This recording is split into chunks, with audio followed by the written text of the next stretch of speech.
Hey everybody, welcome to etrailer.com. I'm Bobby, and today we're taking a look at the CURT Premium 4-bike carrier on our 2018 Toyota Highlander.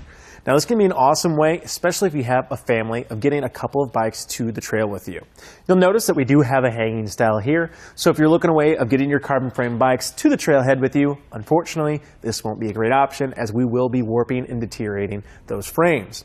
However, with 180 pound weight capacity overall, we are going to fit a lot of bikes up on here. That works out to about 45 pounds per bike. Now you might be tempted to kind of go over that on this, closer to this end. However, I'd probably still keep it kind of in that 45 range, even though we just have that overall rating. Especially kind of eliminates those e-bikes on here. I definitely wouldn't recommend them. Definitely look at some of the bigger carriers for those guys. However, with a lot of hanging style, a lot of the issues that we run into is that we end up needing a bike adapter bar. You'll notice that we have this longer subset on the back end here.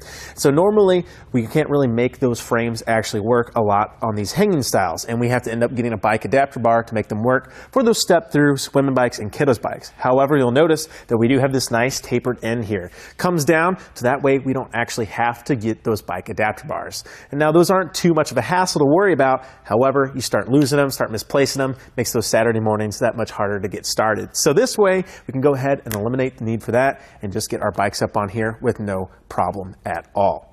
On the very end too, we do have some reflectors that I really like. Something about that, it is just a black rack, so it's nice to let everybody know behind us where exactly we are, especially if we're coming home after dusk after those long rides. The cradles themselves work pretty well, as you can see. We just have a simple little rubber strip at the top here. Looks like it's going to be pretty durable for us, pretty thick as you can see, and extremely easy to get around our frames like so. We just go ahead and put it on these knobs. I like the knobs themselves too. Sometimes you start seeing those plastic break down on some of the other models. These guys seem to be holding up pretty well for us. The cradles themselves aren't too much to write home about, however, but definitely not going to be terrible. They're just a little bit of a hard rubber here. You can see we have a little bit of grooving on there. That way we can hopefully get those bike cables and those brake cables underneath that. That way we're eliminating a little bit of the friction as we go down the road. On the other side here, you can see that we do have an anti-sway cradle device as well incorporated in here. Taking a look, you can kind of see that that cradle just kind of doubles. It has this little side mount here, so that can be a great way of getting our vertical post up against here and tighten down utilizing that same strip system. Now what's going to be great about that, as you get more and more bikes on here, you're going to see a lot more sway. So anything we can do to reduce that is going to help us a lot, especially in the long run. Well, let's go ahead, take the bike off, see how easy it is to do. As we mentioned, we just have these plastic strips. We're going to come in here, just kind of stretch that guy out, get him set to the side, repeat our process on the other side. As you can see, very quick dismount. Going to be doing a good job of holding itself in there though, unless we go ahead and give it the proper force. And now that our bike's free, I like to go ahead, just get both arms around it and start slowly working it off. I think the biggest issue you're going to have with your kind of dismount and mounting procedure on your bikes is these strips. However, it can be very helpful to go ahead and just get those tucked away until we start working our way down the bike. Now with any hitch mounted accessories, we are going to be adding a little bit of length to our vehicle, so it's important to keep in mind.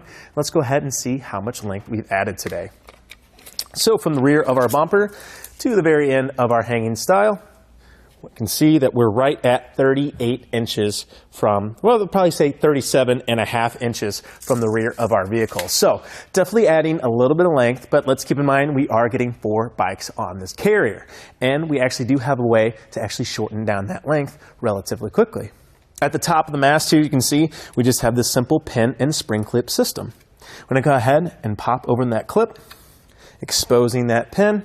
And I like to kind of get my other hand and just give a little bit of kind of weight reduction on here. That way we're not binding that pin as much. And as you can see, that can go a long way of actually getting this pin out of there.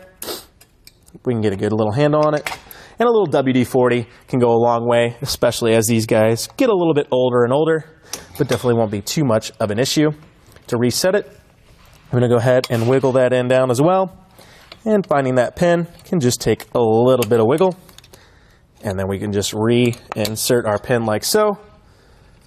And one thing I like about it too, guys, in this spring clip, you can see, excuse me, we have this safety cable here. If you're like me, I always misplace things, so it's really nice. I can pull that out and it's just chilling right there.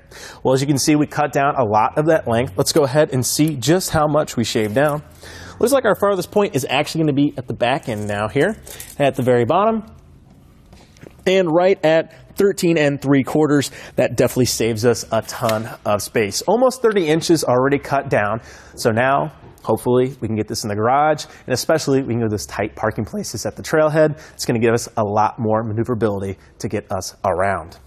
Now, another great thing with this guy too is we do have a lot of space in the back here for our cargo, maybe some coolers and stuff that we definitely want to access, so we definitely want to see how we can do that.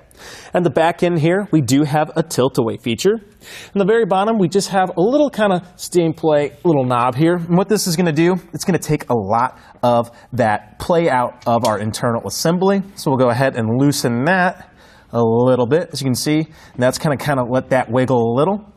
Then we want to go ahead and remove our pinning clip at the bottom here. Just a simple little clip here. No spring this time. We'll go ahead and pull that rest of that pin out, making sure we're nice and loose here. And at the top, we just have this little spring knob. We just want to pull that and gently allow our mast to fall. Now let's make sure that we are removing our bikes, of course, off this rack. We don't want to damage our bike rack nor our bikes in this position. But as you can see, I can go ahead, come inside here now, get this nice and up and out of the way. So now I can come ahead, I can get in here, I can get those coolers, get that cargo, bike helmets, anything I might need, and now I don't have to scramble around from the middle section. We can even get our groceries in too if we leave this guy on here most of the time. Not going to take us too much time at all to get inside here and access our cargo. So I really like seeing that. It's always so nice when our bike racks accommodate our vehicle and allow us to access our stuff that we need. To walk it back, it's just going to be as simple as walking it up like so. I'm going to go ahead and make sure that spring knob's out of the way. It's going to go ahead and click in place. Now we want to make sure that we're replacing our pin. Again, that safety cable coming in so nice that it's just hanging out for us. Go ahead and reinsert that guy like so. And back into our position. And remember to tighten down this back knob, guys. It's really going to help us take that play out of our rack, and anything we can do to reduce kind of any vibration or jostling is really going to help our bikes stay nice on this rack. So you can see, very, very easy to get that in that position and not to have too much worry. On the back end here too, you can see that we do have just a little bit of a kind of a U-bolt hold right here. It's been welded on. What's great about this, if you are really worried about that anti-sway, we can go ahead and maybe pick up a can buckle strap from etrailer.com, and we can actually go ahead and tighten in those bikes on each other, really reducing that sway. So nice little option there that we can add into, or maybe you want to put a little bike cable or anything like that. Well, another important dimension to keep in mind is our clearance to the ground. Since we are in a hanging style, our bike's going to be well up and out of the way. So let's go ahead and take a look at our furthest point of contact, which is going to be right here at the bottom of our mast. So keep in mind, as those front wheels go up, the back will go down. And at 13 3/4 inches, definitely not going to be something that we're going to be too worried about.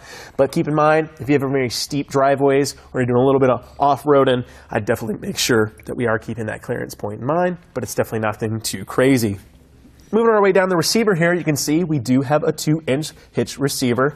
And today we've gone ahead and thrown on an etrailer hitch pin alignment collar. Now this doesn't come innate with the package. However, it's definitely something we recommend. Just makes this way more easier when we want to install it and take it off all the time. So if you find yourself taking these off, getting it on in the mornings every weekend, if you want to kind of alleviate a little bit of the stress, this can go a long way. When we throw this on here, we're going to go ahead and line up our hitch pin for the first time. We can go ahead and throw this collar on. And now every time I back this on and off, I can just throw this right up. That collar is going to stop the receiver, and our hitch pin is going to be perfectly aligned every time. Speaking of hitch pins, we do have an anti-rattle threaded hitch bolt on this guy, and that's going to be doing a really good job of making sure that this all gets brought into one system. So as you can see, I'm shaking our rack, I'm shaking the entirety of the vehicle. So that's going to make for a nice smooth ride for ourselves, our bike racks, and our bike. And we just have a simple little pin on this guy in the back. I definitely recommend maybe checking out some of our locking cores that you could pick up on here just to make sure that we are securing our rack to our vehicle. Well, if you're looking for a way of getting a multitude of bikes to the trailhead with you, I think this is an excellent option. I think it really stands out to families as well, as you have that tapered arm design that really accommodates for those kids' bikes and even some of those women and step-through bikes. It makes it very, very easy. I really like the price point it's at too. It's not going to break the bank to start getting our family moving, and I think it's a very easy-to-use system, and I love how much we can actually access our cargo with the tilt-away feature. Well, I think that about does it for our look at the CURT Premium 4 bike rack carrier on our 2018 Toyota Highlander. I'm Bobby. Thank you for watching. Here it is on our test course. We'll start by going through the slalom. This is going to show us the side-to-side action, which simulates turning corners or evasive maneuvers. Next, we're at the alternating speed bumps, which we'll see the twisting action. This will simulate hitting a curb or pothole or driving over uneven pavement.